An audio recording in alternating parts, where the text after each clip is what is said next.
C'est un ensemble de principes qui forment une ligne de conduite donc du chef Achour, qui est chargé dans une cuisine d'insertion d'enseigner donc le métier de cuisinier. La théorie des aubergines, c'est un jeu de trompe-l'œil au fait, que je fais avec le lecteur, et je m'amuse avec ce jeu-là tout au long du roman. Il se passe dans cette cuisine plus qu'il n'y paraît. Le Book Club avec Philippe Robichon sur Beurre FM.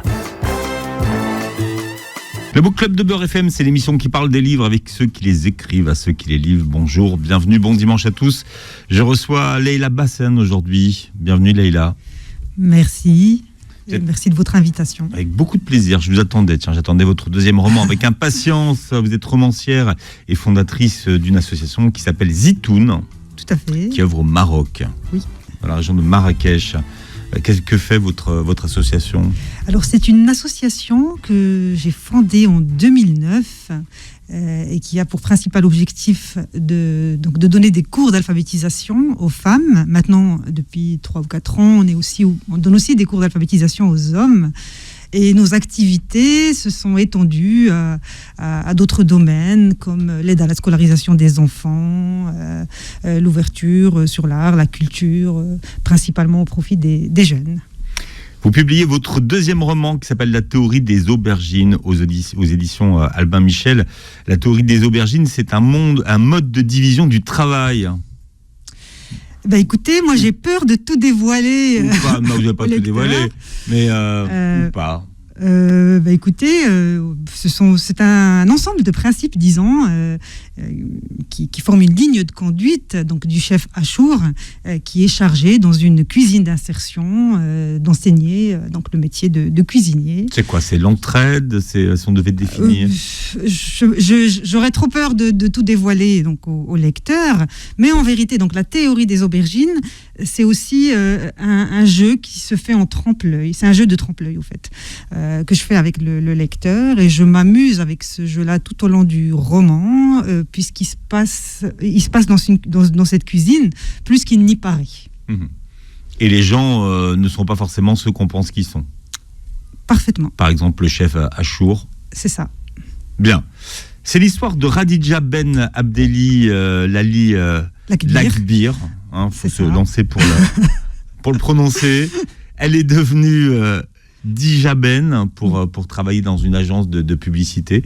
Qu'est-ce qui s'est passé En fait, son nom a été raccourci pour mieux l'intégrer dans une identité purement française. Et puis, au-delà de ça, au fait, comme elle travaille comme rédactrice dans une agence de communication, elle tient un poste de rédactrice à l'ancienne. Les mots, pour elle, c'est quelque chose de très important. Et petit à petit, elle se rend compte qu'avec la mutation technologique, l'apparition des réseaux sociaux, il arrive au fait qu'il y ait une perte aussi au niveau des mots, donc ce qu'elle appelle une paupérisation langagière. Et donc, elle en fait les frais aussi. Oui, donc Khadija, elle est devenue Dija. Tout à fait. En gros. Quel rapport elle entretient avec ses origines ? On a l'impression qu'elle n'est pas très à l'aise avec ça. C'est pas vraiment qu'elle est... elle a subi, au fait, ce qu'elle appelle des égratignures, des blessures, elle a des failles, elle porte en elle les failles d'une intégration, finalement, qui s'est opérée d'une façon pas très confortable pour elle.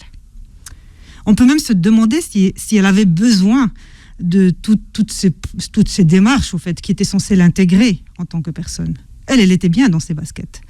Et au fond, sous une apparence parfaitement d'intégration tout à fait réussie, en vérité, elle y a laissé des plumes. Oui. Et on la renvoie, comme toujours, à ses origines. Exactement. En fait, c'est toujours facile de définir l'identité de l'autre, parce que c'est une manière aussi de le maîtriser en définissant son identité.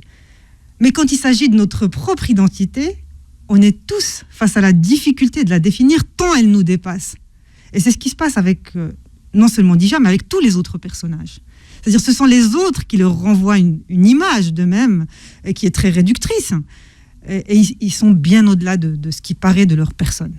Alors Dija vient d'avoir 40 ans. Oui. Je pensais que c'était un peu Bridget Jones, et puis non, elle a une famille. Elle a une famille. Oui. Elle a un mari et des enfants. Exactement. Elle a au départ, je me suis dit, on est parti pour une Bridget Jones. Et non, elle a une famille, elle est arrivée donc en France, elle y a fait ses études, elle a épousé un Français, elle a 2 enfants, voilà, tout va très très bien jusqu'à son licenciement de cette agence de communication. Et là, puisqu'elle fait face à une période de chômage, ce qui n'est facile pour personne bien entendu, elle commence à se poser des questions. Et quand, en plus, elle intègre une cuisine d'insertion pour communiquer sur des personnes qui sont très éloignées de l'emploi, qui rencontrent des difficultés sociales et professionnelles, donc qui sont dans l'impasse, et bien là, elle va se rendre compte qu'en vérité, l'insertion est aussi une forme d'intégration. Peut-être que ces personnes-là n'ont pas eu à affronter le regard des autres en arrivant d'un autre pays, n'ont pas eu à subir certaines remarques. Néanmoins, comme ils ne correspondent pas aux standards et comme ils subissent ce qu'on appelle le mépris de classe, eh bien, ça va beaucoup la rapprocher de cette communauté d'individus cabossés. Alors peut-être que vous allez vous retrouver dans le personnage de cette femme cabossée. C'est une femme qui n'a pas su négocier le virage numérique, comme on dit. De plus en plus aujourd'hui, quand vous vous retrouvez au chômage à un certain âge, on vous envoie à Pôle emploi et on vous propose une formation digitale. Déjà, puisque même la recherche d'emploi aussi fait de vous un profil digital. Exactement. Et elle, finalement, c'est pas ça qu'elle veut.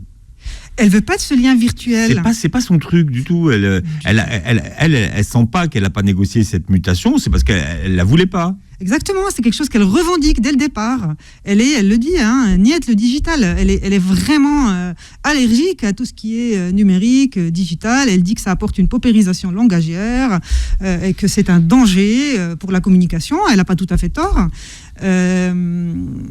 Et du coup, quand elle se retrouve chez elle et qu'en plus Pôle emploi aussi lui demande de créer des profils virtuels, elle est bien contente par la suite de rencontrer des personnes en chair et en os. Alors je ne sais pas si c'est un signe de société, mais son ancienne boss lui dit mais t'as qu'à te reconvertir dans la cuisine. On a quand même l'impression aujourd'hui qu'on est dans un monde où la reconversion de la société est en train de s'opérer avec ce que vous appelez vous le syndrome Top Chef, c'est-à-dire que finalement aujourd'hui, tous les gens qui en ont marre de leur vie, marre de leur boulot, ils se disent j'irais bien faire de la cuisine. Est-ce que la cuisine va pouvoir sauver tout le monde ? C'est ça. Et au fond, qu'est-ce qui se cache derrière tout ça ? J'y ai réfléchi et on s'en rend compte. C'était pas conscient au départ, mais on s'en rend compte en lisant le roman. C'est qu'en fait, ces personnes qui veulent se reconvertir dans la cuisine ou autre, ou dans la pâtisserie, exactement, ou dans les métiers de bouche. Dans les métiers de bouche. Le fond du problème, c'est qu'ils sont à la recherche d'un sens. C'est qu'on a perdu le sens aujourd'hui dans notre rapport au travail. Et donc, d'où justement la métaphore de la cuisine. La cuisine fait appel à tous nos sens. Et on est peut-être à la recherche on est des êtres de lien, on est des êtres sociaux, on a besoin de donner du sens à nos actions. Et malheureusement, quand on y regarde de près, l'entreprise génère aussi beaucoup de souffrance par manque de sens. Ouais. Ça peut-être nous arrivera à tous, ou peut-être que ça nous est déjà arrivé. C'est quand même quelqu'un qui se découvre à 40 ans has-been. Oui. Enfin, à qui on renvoie cette image qu'elle est has-been. Sa famille. Oui. Elle l'assume même. Oui, mais. Voilà, je suis Vous ne le savez pas toujours que vous êtes has-been, vous savez ? C'est les autres, exactement. D'ailleurs, la première fois, ce sont les autres qui lui disent « Tu es une has-been ». D'abord, sa supérieure hiérarchique, puisqu'elle a du mal à s'adapter aux contraintes du numérique, à la communication digitale. Et par la suite aussi, ses enfants et son mari, de façon un peu plus cordiale, mais ils le lui disent quand même. Voilà. C'est un milieu que vous connaissez bien ? Oui, ce sont que des milieux que je connais très bien. Oui. Donc d'abord celui de l'insertion, puisque j'ai travaillé moi-même comme conseillère en insertion. La cuisine, je suis une passionnée aussi de cuisine, comme beaucoup de gens, et puis ma famille aussi entretient. Syndrome Top Chef. Voilà, et puis au-delà de ça, moi, mon père travaillait aussi dans des cuisines, donc dans l'hôtellerie au Maroc. Donc c'est un milieu aussi dans lequel j'ai baigné. Et puis le milieu des agences de communication, puisque j'y ai travaillé aussi. Qu'est-ce que ça signifie que de se reconvertir ? Quelqu'un à qui on explique très très gentiment finalement qu'il va falloir qu'elle se reconvertisse. Eh bien, comme le dit ma narratrice, on demande aux gens de se reconvertir, comme on leur demande d'embrasser une religion, et puis de subir aussi les ordres d'un supérieur hiérarchique. Au fait, vous rentrez dans les ordres, non pas d'une religion, mais d'un ordre social avec des codes préétablis où on vous demande clairement ce qu'il faut faire pour être un bon ou plutôt un mauvais salarié. Donc, c'est très normé, tout ça. Le salariat, c'est fini. Aussi, d'ailleurs, elle en parle, puisque elle est embauchée, quand elle intègre la cuisine, on ne lui fait pas un contrat à durée indéterminée, ou pas même un contrat à durée déterminée. On lui propose de faire ce travail-là sous un contrat indépendant, donc elle crée une auto-entreprise. Mmh. Mais l'avantage, c'est qu'on se tutoie dans ce milieu-là. Et oui. C'est un peu le monde d'aujourd'hui, on est entre le monde du travail d'aujourd'hui et le monde du travail de demain. C'est assez cynique finalement. Ça correspond à une réalité, vous savez, ce ne sont pas des secrets.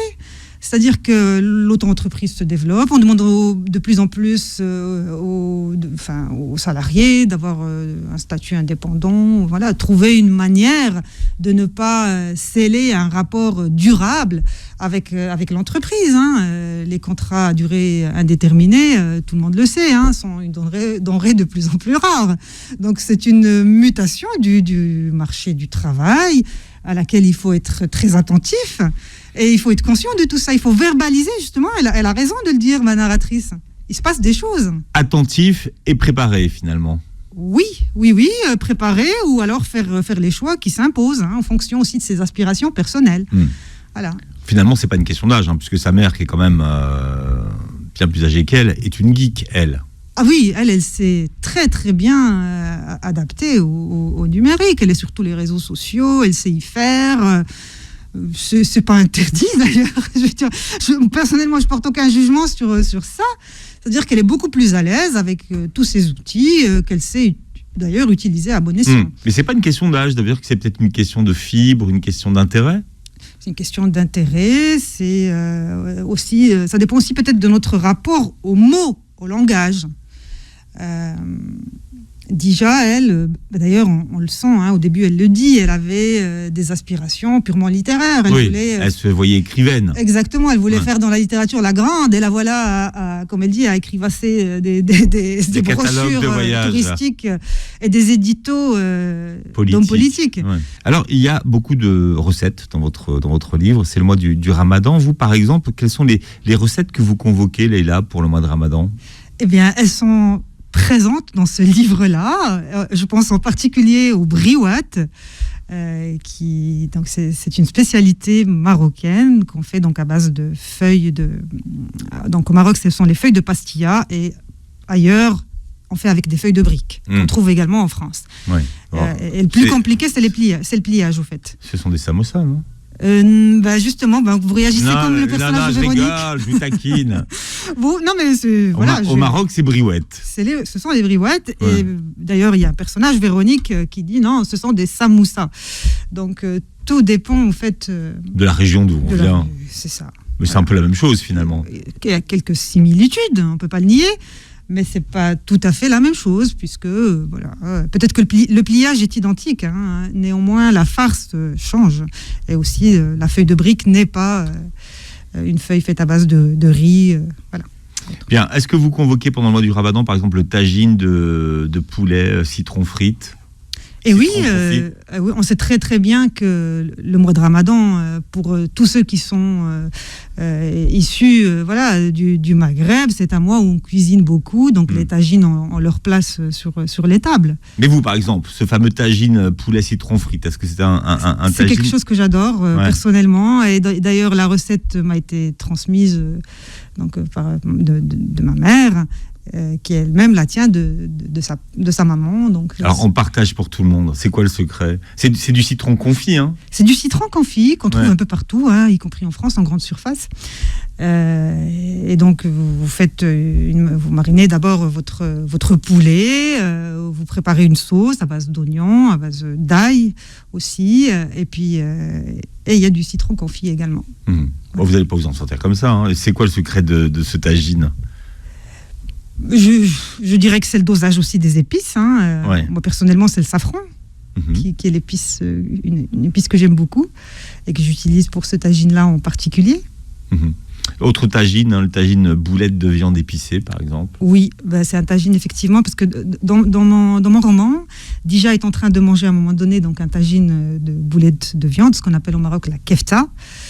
Et donc quand arrive Catherine, sa supérieure hiérarchique, et donc elle la surprend en train de manger avec ses 3 doigts, et puis donc ce qui provoque une réaction assez bizarre de la part de Catherine, puisque ça se fait pas. Ça se dit, ça se fait pas que tu dans manges la salle de repos de manger avec les doigts. Mais c'est tout un art, dites-vous, de manger avec les doigts. Oui, il y a des règles. Il y a d'ailleurs un passage dédié à cet art-là, de manger avec ses doigts à la marocaine. Et ça ne se fait pas sans règles, sans un apprentissage, de la même manière que des Chinois, par exemple, peuvent manger en utilisant des baguettes. Eh bien, c'est un art. Il faut aussi... C'est quoi le principe, alors, de manger avec les doigts ? Apprenez-moi à manger avec les doigts. Écoutez, je vous invite à lire le passage. Je l'ai lu, mais c'est pour l'expliquer à tout le monde. Je peux vous en faire la démonstration à l'occasion. Mais c'est ce que j'aimerais. Voilà, c'est qu'au fait, vous ne pouvez pas utiliser vos 5 doigts déjà.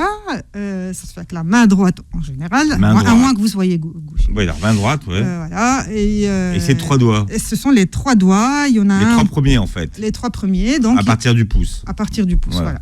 Le pouce, l'index et le majeur. Et au fait, ça ne se fait pas sans règle non plus. C'est-à-dire que 2 doigts sont censés tenir le bout de pain. Le 3e va servir un peu d'accoudoir à la manœuvre. Donc, c'est tout un art. Votre héroïne aime cuisiner le poivron, vous aussi ? Oui, elle aime cuisiner le poivron parce que... j'ai beaucoup aimé décrire ma pratique du poivron à travers mon personnage, et ça prend carrément une page, il me semble. C'est votre pratique à vous du poivron. Du poivron, oui, parce que j'aime bien, au fait, quand vous mettez la lame du couteau dans le poivron, il y a un son qui se dégage. Vous aimez le bruit. Voilà, il y a un son comme ça, très, très agréable. Et après, il faut le gratter. Après, il faut le gratter, il faut l'évider, et puis le cuisiner. Et c'est aussi le rapport à la transformation d'un fruit ou d'un légume qui est aussi important, en particulier pour un poivron. Vous savez, cette peau comme ça, fripée, Et vous en faites c'est quoi ? beau. Qu'est-ce que vous en faites de poivron ? Vous le faites griller ? Vous le cuisinez comment ? On peut en faire une salade marocaine, par exemple, avec de l'oignon et puis de la tomate. Et puis, c'est tout simple à faire. Vous grillez votre poivron et puis par la suite, donc... Vous enlevez, vous savez, cette peau très fine qui est un peu amère. Et après, donc, vous en faites vous le découpez en dés, et puis vous mélangez ça avec des dés de tomates et d'oignons, et vous arrosez avec un peu de vinaigre, un peu d'huile d'olive, un peu de sel et de poivre, et l'affaire est réglée. Et c'est très très bon. D'ailleurs, quand je fais ça, tous mes amis adorent la salade marocaine. Bon. On va la tester, puisque c'est le mois du Ramadan, donc il y a beaucoup d'expérimentation culinaire pendant le mois du Ramadan. Et même au-delà du mois de Ramadan, c'est pas une obligation que ça se passe pendant ce mois-ci, voilà. Non, mais c'est parce que c'est le mois du Ramadan et que je fais beaucoup d'émissions de cuisine. C'est pour ça que je suis très sensibilisé à la cuisine en ce moment, et justement, parce que vous dites que vous expliquez l'importance que ça a de respecter les coutumes et l'art culinaire des autres, en fait. Exactement, tout à fait. Dans ce domaine-là, il n'y a pas d'obligation, et heureusement, et il n'y a pas non plus de choses à rejeter. Dans les cultures des autres, en fait, dans la culture culinaire des dans autres. La culture c'est pour ça que j'ai choisi d'ailleurs, la cuisine, c'est une métaphore dans ce roman, parce que pour moi, c'est important. C'est la métaphore la plus appropriée au thème de l'acceptation de la différence. Parce que voilà, quand vous cuisinez, eh bien vous acceptez tout ce qui arrive, tout ce qui est à votre goût. On n'est pas là pour exclure, on est plus là pour rassembler quand on cuisine. Alors il faut lui expliquer, c'est que son ancien boss lui propose une mission qui consiste en un projet d'insertion ou de communication d'ailleurs, parce que c'est un petit peu les deux, ce projet, et donc elle, ça sera la communicante du projet, avec une idée centrale, c'est la cuisine. C'est l'insertion par la cuisine. C'est l'insertion par la cuisine, tout à fait. Voilà. C'est qu'en fait, pour mieux expliquer les choses, c'est que quand elle est renvoyée de cette agence de communication, donc elle passe par une période de chômage, et après, donc, le patron qui a racheté l'entreprise qu'il a virée, donc, il la contacte pour accompagner donc, ce projet d'insertion, puisqu'il estime qu'elle a le profil parfait, comme elle a connu les joies du chômage, comme elle est d'origine marocaine, il se dit elle va pouvoir parler en connaissance de cause, puisque elle a sans doute, et il se trompe pas d'ailleurs. Elle coche toutes les cases. Exactement, elle remplit toutes les conditions, et donc elle va pouvoir parler de ces gens-là en connaissance de cause. Oui, et je crois que de mémoire, il lui dit qu'elle est migrante. C'est ça. Il lui dit qu'elle est migrante, ce qui la surprend, ce qui la choque un peu. Ouais. Et il lui explique que le migrant est celui qui se déplace, et qui s'établit dans un ailleurs dont il n'est pas issu, ce qui est donc son cas. Et là, elle le découvre. Elle ne s'est jamais considérée comme une migrante. Et donc, tout comme il suppose il lui dit qu'elle est d'origine musulmane, elle ne savait pas que c'était une origine. Oui. D'ailleurs, donc, la musulmanie n'existe pas. Exactement. Et donc, à partir de là, elle accepte contrainte et forcée de travailler dans ce projet pour échapper aussi à la contrainte du digital à laquelle voudrait la forcer Pôle emploi. Et donc, elle atterrit dans cette cuisine en sachant pertinemment que ce n'est pas par philanthropie que ce patron crée cette activité-là, mais plutôt pour redorer son blason et se faire passer pour une entreprise qui a du cœur. On appelle ça le greenwashing, enfin en tout cas pour les entreprises qui sont le wellness washing. Le wellness washing. Ouais. J'ai entendu ce mot récemment et c'est exactement ça. D'ailleurs, plus une société est inégalitaire et plus on utilise un langage confortable. Oui. La société est bienveillante. C'est ça. Comme ça, bienveillante. C'est pour déculpabiliser. Oui. Et en même temps, c'est une injonction à la joie, au bien-être. Et donc, si vous n'y arrivez pas, vous avez un problème. Vous en êtes responsable. Puisque cette société-là fait tout pour que vous soyez heureux. Et comment se fait-il que vous n'y arrivez pas ? C'est de la com, en fait. C'est de la com, et c'est une communication... ça vous met dans une position très, très inconfortable, puisque du coup, vous avez des messages contradictoires. Comment est-ce que vous pouvez être auto-entrepreneur, gagner difficilement votre vie, et en même temps aider d'autres personnes, parce que c'est ce dont... Voilà, on vous invite à faire ça. On vous occupez d'insérer des gens. Ouais.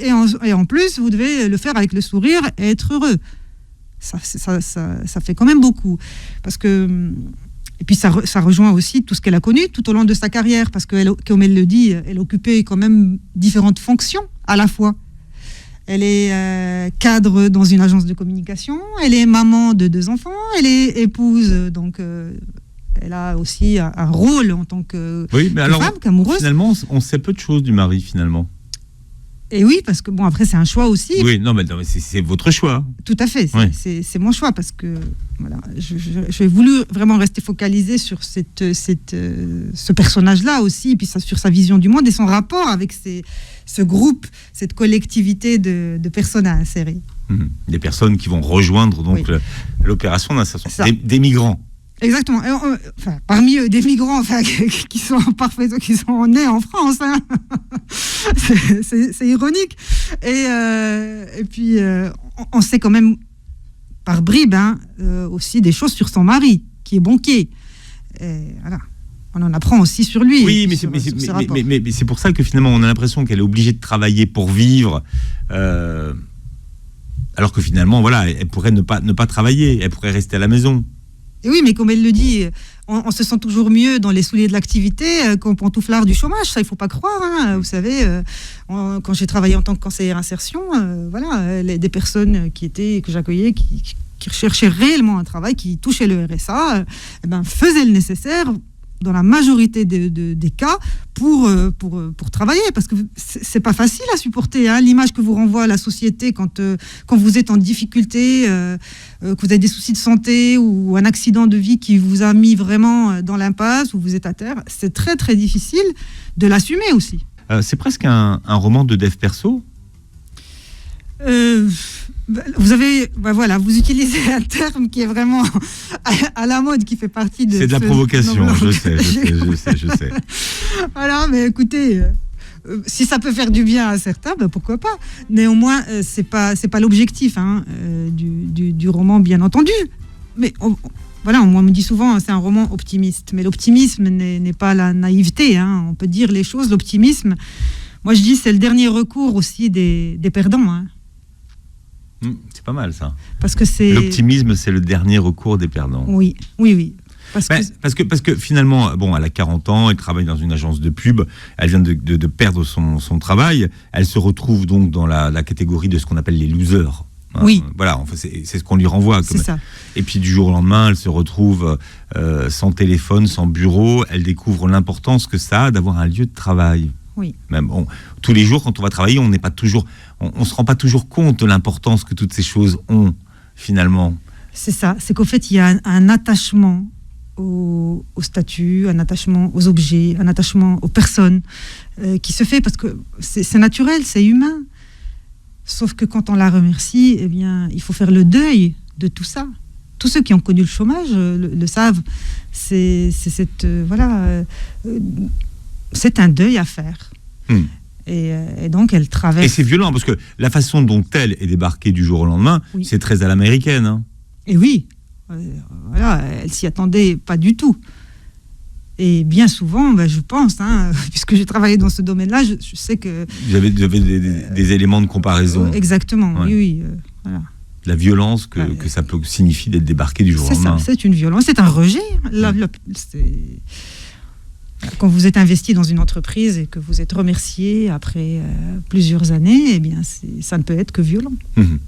Quel regard est-ce que vous voulez porter sur le monde du travail dans votre livre ?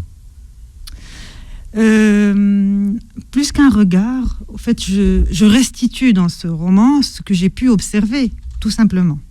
C'est-à-dire qu'il n'y a pas de jugement.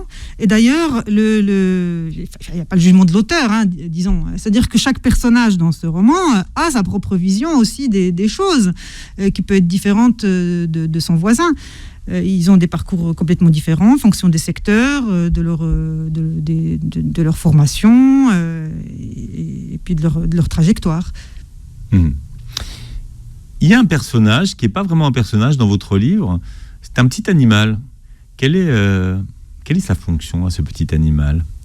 Ce petit animal, c'est un petit renard.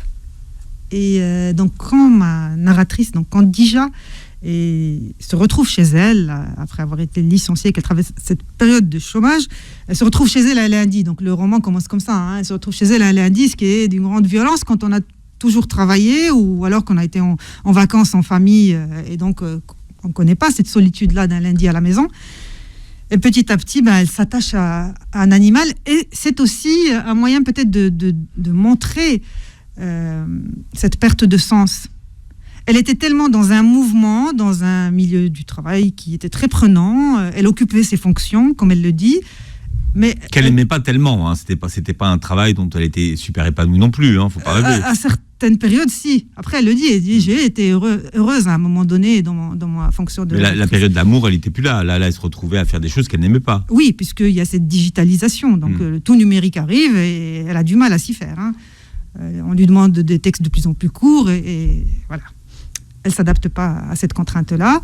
Et donc, le petit renard, eh bien, c'est cet éveil à ce qui l'entoure. Elle perçoit mieux son entourage. Il y a aussi un noyer. Elle fraternise presque avec ce noyer qu'elle appelle frère sans gêne. Elle s'identifie dans ce noyer et il y a un lien. Et ce rapport à la nature aussi est très important parce que moi j'habite à la campagne, mais ça s'est pas fait naturellement. À Besançon. Exactement, j'habite près de Besançon, très exactement, et donc au milieu de la nature. Et c'est vrai qu'au départ, moi j'arrivais d'une grande ville, donc j'ai découvert aussi ces joies-là de fraterniser avec un animal, avec un arbre.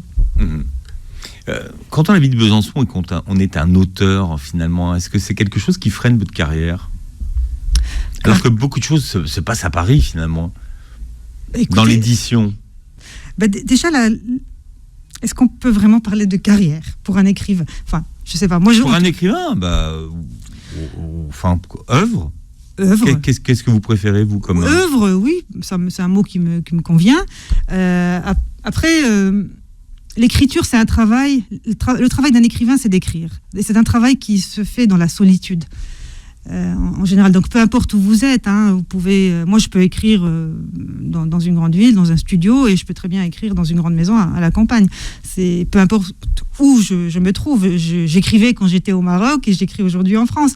Donc vous voyez, ça n'a pas vraiment de lien avec le lieu où vous trouvez. C'est la taille des textes que vous écrivez qui a changé. C'est ça. Avant, j'écrivais des nouvelles quand j'étais au Maroc parce que j'étais soit étudiante, soit je travaillais, voilà, j'avais des fonctions très... Et puis même après, au Maroc, en France d'ailleurs, j'ai continué à écrire des nouvelles parce que ça m'a permis aussi de progresser dans mon écriture et ça m'a beaucoup apporté. Et c'est un genre aussi que j'affectionne. Et donc, pour en revenir à votre question, Paris-Besançon, c'est 2h30 de TGV. Donc, vous m'avez invité, je suis là. Donc, c'est très... Enfin, le confinement est presque plus compliqué que la distance aujourd'hui. C'est ça. Et la distanciation sociale. Tout à fait. Voilà. Qu'est-ce que Radija inventerait comme slogan pour vendre votre livre, vous savez? Eh bien, justement, le livre, c'est le contraire du slogan. Vous voyez? C'est-à-dire que quand vous... elle le dit à sa manière, puisque elle a décidé de rendre compte de cette expérience à travers des textes plus ou moins lents, plutôt que de se contenter d'un tweet ou d'un texte court dans les réseaux sociaux.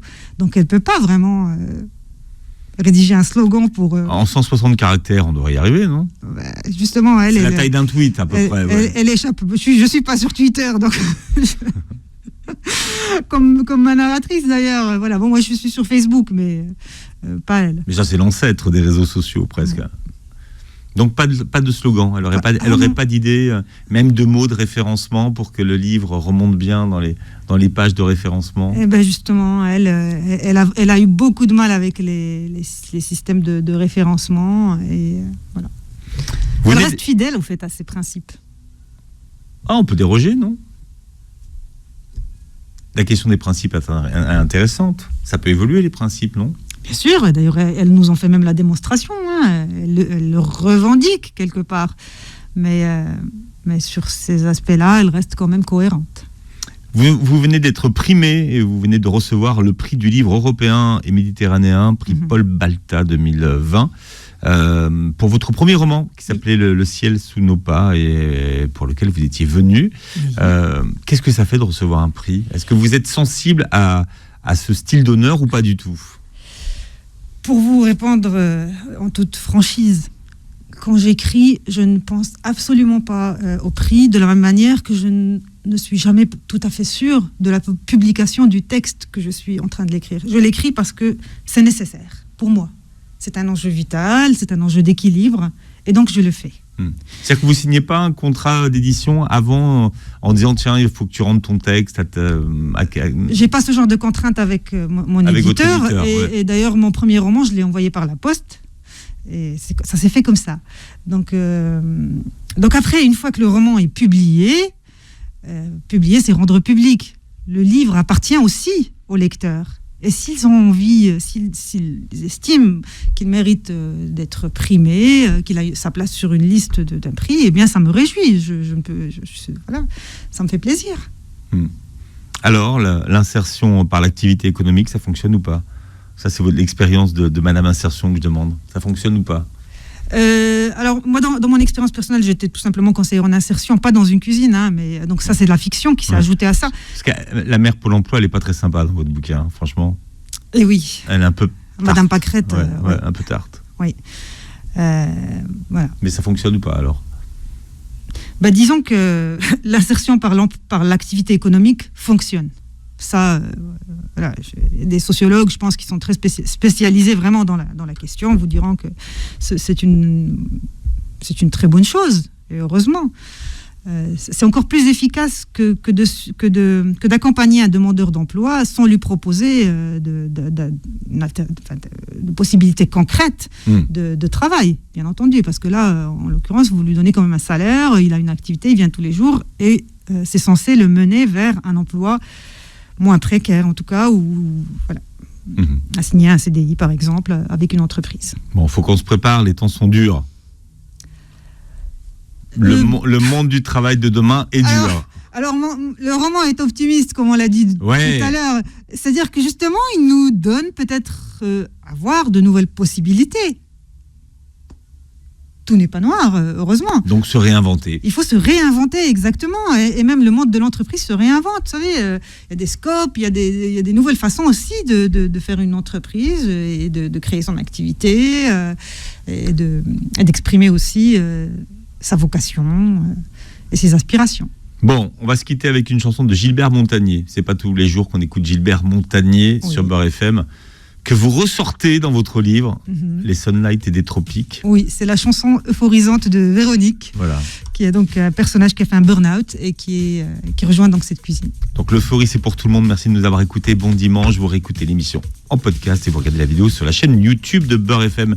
Merci d'avoir été avec nous, Leïla. Merci à vous et merci à toutes les personnes qui nous ont écoutés.